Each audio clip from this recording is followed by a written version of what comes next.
Which party, this is Vaishnavi Rathore. Welcome to this amazing channel. आज के इस वीडियो में हम बात करने वाले हैं बेसिस के बारे में, जो कि काफ़ी इम्पॉर्टेंट टॉपिक है, राइट। तो स्टार्ट करते हैं video.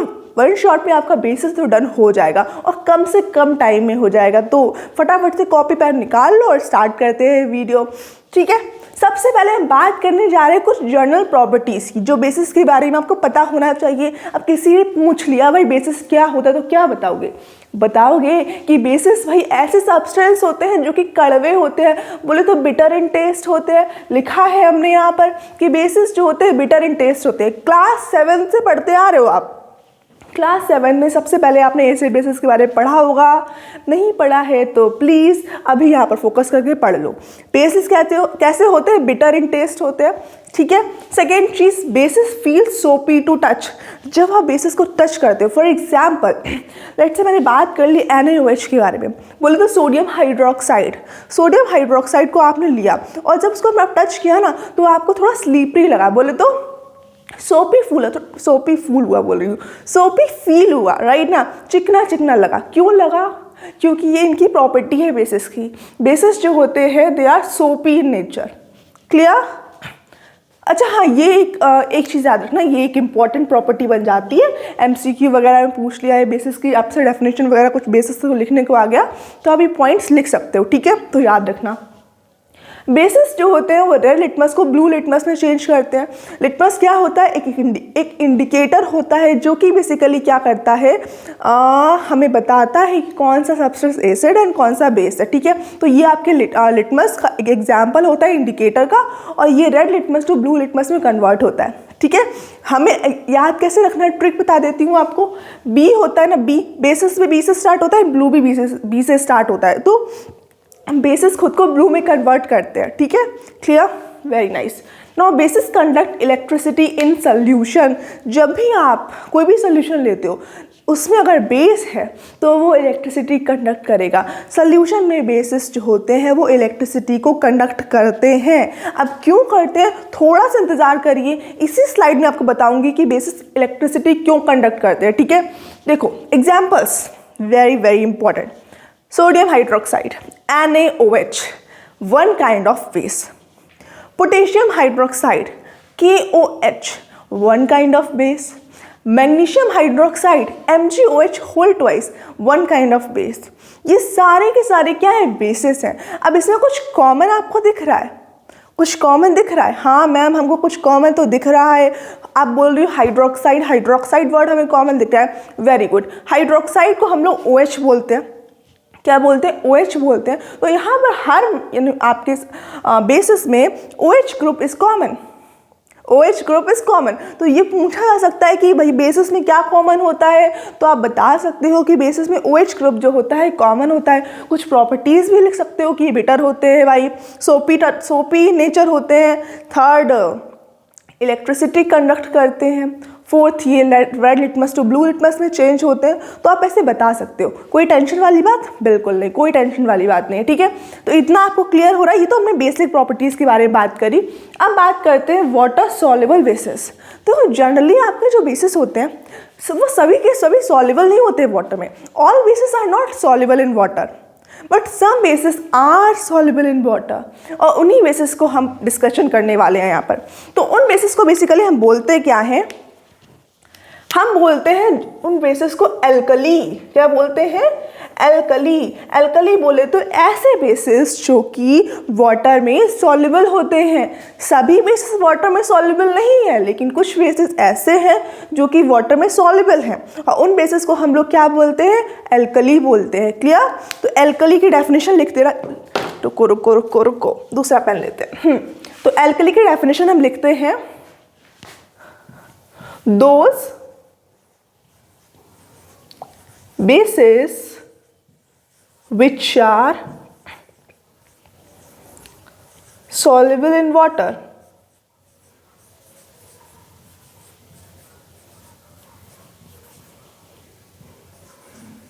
is called alkali। Clear हो रहा है बच्चों? is called alkali। अब देखो जितने भी मैंने आपको यहाँ पर नेम लिखे दिखाए हैं ना आपको, ये NaOH, KOH, MgOH whole twice, ये सारे के सारे क्या है आपके एल्कलीज में आते हैं, ये वाटर में सॉल्युबल होते हैं पहली बात। तो जो बेसिस वाटर में सॉल्युबल हैं उनको हम लोग एल्कली बोलते हैं। जनरली आपके मोस्ट ऑफ द बेसिस नहीं सॉल्युबल होते हैं, but some bases are soluble, उन बेसिस को एल्कली बोल दिया। और ये ज़्यादा हमारे लिए यूजफुल होते हैं as compare to those bases which are not soluble in water, ये ज़्यादा यूज़फुल होते हैं हमारे लिए, तो ये भी हमें याद रखना होगा। ठीक है, इतनी पॉइंट आपको क्लियर हो रहा है, तो एल्कली क्लियर होगा। एग्जाम्पल्स ये आप मेंशन कर सकते हो, ये एग्जाम्पल आपके एल्कली में भी चले जाएंगे। आप ले सकते हो ammonium hydroxide, again this one kind, क्या बोल रही हूँ मैं, ammonium hydroxide is one kind of alkali. ठीक है, now what do all basis have in common. Now अब हम डिस्कशन करते हैं क्या होता है हर बेसिस में कॉमन। हर बेसिस में कॉमन होता है OH। क्या होता है? OH कॉमन होता है। अभी बात की थी हमने, अभी बात की थी, लेकिन यार ये OH जो है अगर हम चाहें इसको निकालना तो ये कैसे निकलते हैं बच्चा?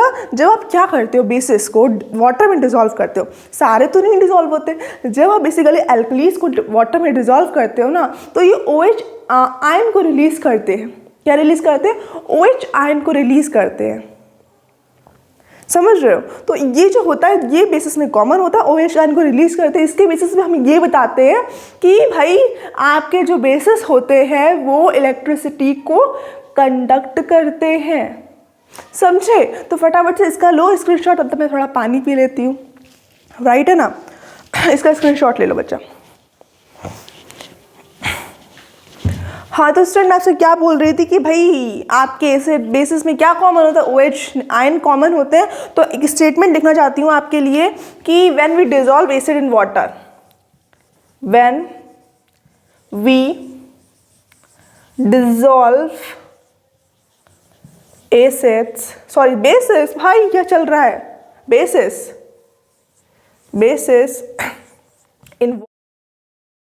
इन water, they release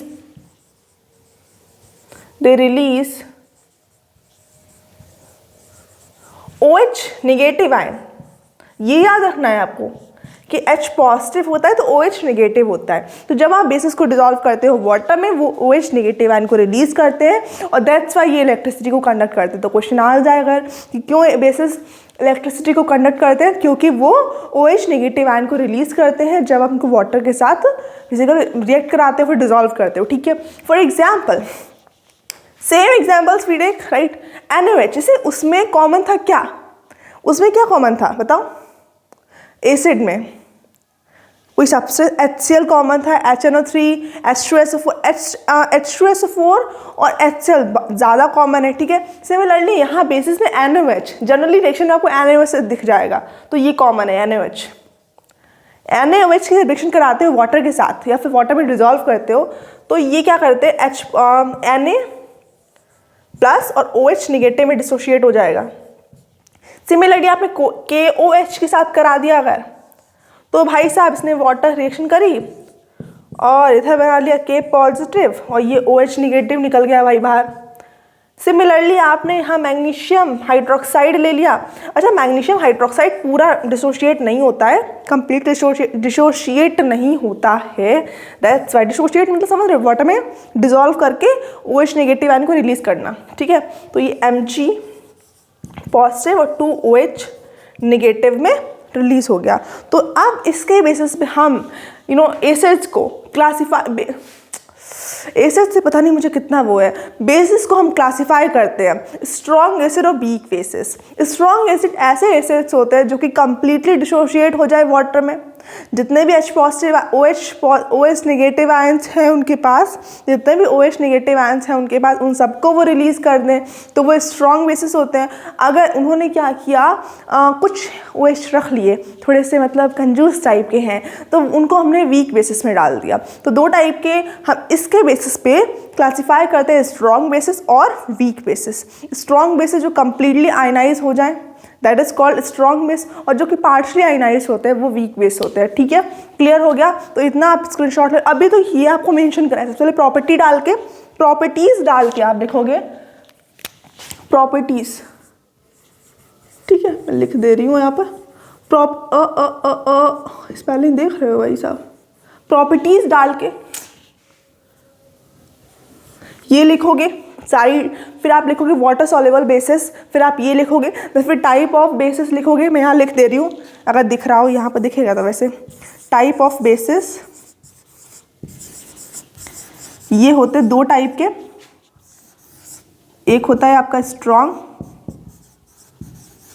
strong base और एक होता है weak base.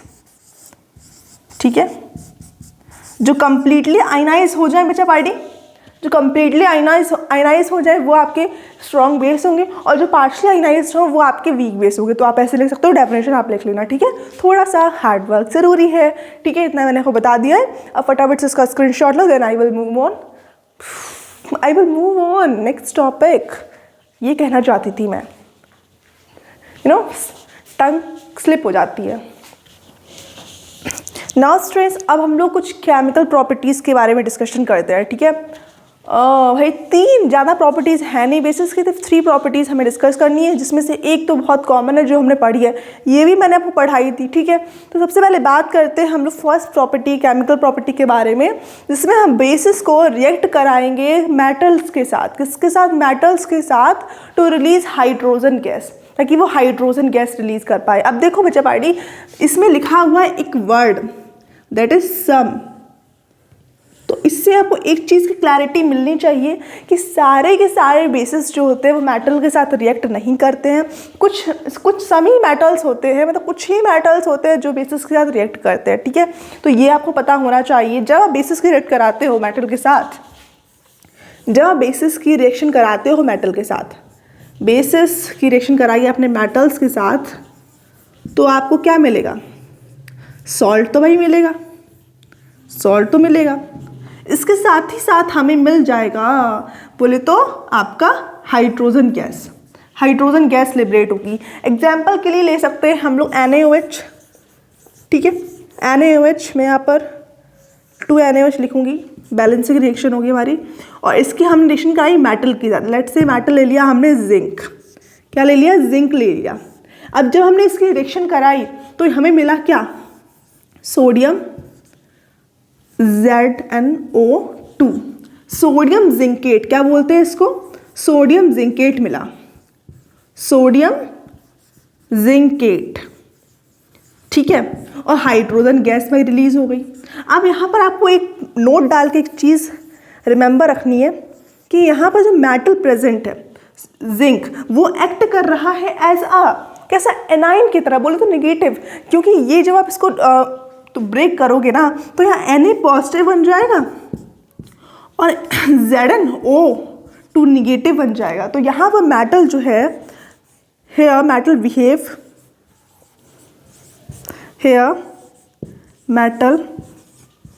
Behave like a anion. ठीक है, तो ये चीज़ आपको याद रखनी है। ठीक है, इतना बताना था आपको कि यहाँ पर जिंक जो है वो एनायनिक पार्ट की तरफ होगा और सोडियम पॉजिटिव। ठीक है, और ये एग्जाम्पल हो गया आपका। आप इस तरह और भी एग्जाम्पल लिख सकते हो। ठीक है, ये बहुत कॉमन एग्जाम्पल है, इसलिए कॉमन है और इम्पॉर्टेंट एग्जाम्पल है, इसी से क्वेश्चन बनेंगे। ठीक है, अब रिएक्शन सुन लो, रिएक्शन बोलिए, एक एक्टिविटी सुन लो। सेम एक्टिविटी जो हमने हाइड्रोजन के लिए की थी तब, जब एसिड की रिएक्शन कराई थी हमने जब मेटल के साथ, तो हाइड्रोजन गैस तभी वहाँ भी लिबरेट हुई थी। तो उसमें हमने क्या किया था? हमने एक बॉइलिंग ट्यूब लिया। क्या लिया? एक बॉइलिंग ट्यूब लिया और उसमें जिंक ग्रैन्यूल के कुछ क्रिस्टल्स डाल दिए। फिर बाद में हमने क्या किया? उसमें सोडियम हाइड्रोक्साइड डाल दिया। अब जब ये रिएक्शन हुई और फिर क्या हुआ, हमें यहाँ से जो गैस लिबरेट हुई दिखाई दी, बेसिकली पूरा सेटअप था ना हमारा। फिर वहाँ से बीकर रखा हुआ था, उसमें एक पाइप लगा था, वहाँ से हाइड्रोजन गैस आ रही थी, फिर उसमें वाटर था, फिर हवा में उड़ गई है। तो ये एक जब आपने यहाँ पर बर्निंग कैंडल रखी थी तो क्या हुआ था? पॉप साउंड प्रोड्यूस हुआ था, पॉप साउंड प्रोड्यूस हुआ था। इसकी वजह से हमें क्लियर हो गया था कि वो हाइड्रोजन गैस है। सेम यहाँ पर भी होगा, जब आप जिंक ग्रैन्यूल्स को बॉइलिंग ट्यूब में डालोगे, फिर उसमें आप NaOH ऐड करोगे, तो वहाँ से भी हाइड्रोजन गैस लिबरेट होगी और ये हम पॉप साउंड के थ्रू बता सकते हैं। क्लियर? तो ये था आपकी फर्स्ट रिएक्शन। सेकेंड रिएक्शन जो है बच्चा बाड़ी, वो है bases react with acid to form salt. Neutralization reaction पढ़ चुके हैं हम लोग। जब बेस और एसिड रिएक्ट करते हैं तो बेसिकली सॉल्ट प्लस वाटर का फॉर्मेशन करते हैं। यहाँ पर सॉल्ट होता है वो न्यूट्रल होता है। ठीक है, तो जब आपका बेस सेलेक्ट से हमने बेस ले लिया NaOH और यहाँ पर रिएक्शन कराई HCl के साथ, तो क्या मिलेगा NaCl प्लस H2O। और इसको हम ऐसे भी कर सकते हैं क्योंकि सारे बेसिस करते हो एसिड के साथ रिएक्शन करने पे न्यूट्रलाइजेशन रिएक्शन देते हैं, तो हम लिख सकते हैं H पॉजिटिव, मतलब एक जनरल केस बता रही हूँ, और OH नेगेटिव की रिएक्शन कराओगे ना तो आपको H2O मिल जाएगा। तो यहाँ से उसको ये न्यूट्रलाइजेशन रिएक्शन हो गई, न्यूट्रलाइजेशन रिएक्शन। क्लियर, इतनी बात ना। अब बात करते हैं bases react with non metal oxide to form salt and water. जब बच्चा पार्टी बेसिस जो होते हैं वो नॉन मेटल ऑक्साइड के साथ रिएक्ट करते हैं तो वो सॉल्ट का फॉर्मेशन करते हैं। सबसे पहले बेसिस लिख लेते हैं। बेसिस हमने ले लिया, लेट से कैल्शियम हाइड्रोक्साइड ले लेते हैं। चलो आज आपकी उसके लिए खुशी के लिए कैल्शियम हाइड्रोक्साइड, ठीक है, CaOH होल ट्वाइस। अब इसके रिएक्शन कराई हमने non metal oxide, non metal ले लिया, लेट से हमने कार्बन, क्या ले लिया कार्बन। अब ऑक्साइड है बोलो तो O2 लगा देंगे तो ऑक्साइड बन जाएगा, तो ये नॉन मेटल ऑक्साइड बन गया। हाँ तो स्टूडेंट आपसे ये बोल रही थी, जब इसके रिएक्शन कराते हो तो आपको मिलता है calcium carbonate CaCO3 plus H2O। तो कैल्शियम कार्बोनेट बेसिकली है क्या, सॉल्ट है, और वाटर मिल रहा है आपको। तो यहाँ से हमें एक चीज़ की क्लैरिटी हो रही है कि ये तो बेस है भाई, metal oxide non metal oxide acidic की तरह बिहेव करते हैं। बोले तो non metal oxide acid behaviour रखते हैं और मेटल ऑक्साइड जो होते हैं वो बेसिक बिहेवियर रखते हैं। यही पता होना चाहिए आपको। तो ये तो 3 रिएक्शन है, बस यही गिवन है आपके NCERT बुक में और इन्हीं को आपको पढ़ना है, ठीक है। तो बेसिस वाला ये वाला पार्ट डन हो गया, प्रॉपर्टीज़ वाला। अब कुछ यूजेस बता देती हूँ फिर इसको ऐड करती हूँ, ठीक है। फटाफट से इसको स्क्रीनशॉट ले लो। नाउ बच्चा पार्टी, अब हम लोग बात करते हैं यूजेस के बारे में। सबसे पहला यूज़ इसका ये है कि हम लोग बेसिस को यूज़ करते हैं एज आ नहीं बोलना चाहिए, हम लोग बेसिस का यूज़ करते हैं सोप, पेपर और सिंथेटिक फाइबर की मैन्युफैक्चरिंग में, ठीक है। सेकेंड चीज़ ये है calcium hydroxide is use to manufacture bleaching powder. Calcium hydroxide का हम लोग यूज़ करते हैं ब्लीचिंग पाउडर की मैन्युफैक्चरिंग में। थर्ड इसका यूज़ है कि magnesium hydroxide is used as an antacid. अभी तो बताया था मिल्क ऑफ मैग्नीशिया की कहानी आपको, वही तो है, एंटासिड में यूज़ करते हैं। और NaOH used as washing soda and for softening hard water. NaOH को हम लोग वॉशिंग सोडा के लिए यूज़ करते हैं और ये हार्ड वाटर को सॉफ्ट भी बनाता है। तो ये कुछ यूजेस हो गए जिसको अपने माइंड में आप रखिए, क्वेश्चंस बन सकते हैं, ठीक है। तो बेसिस हमारा कंप्लीट हो गया है। अभी हम बात करेंगे नेक्स्ट वीडियो में यूनिवर्सल इंडिकेटर के बारे में, pH के बारे में, इन सब के बारे में बात करेंगे। बेसिस हमारा डन हो गया है। सो मिलते हैं नेक्स्ट वीडियो में। Till then keep learning with my YouTube channel VR+Science। Thank you so much for watching this video. And make sure like, share and subscribe to my YouTube channel. Bye bye. Love you all.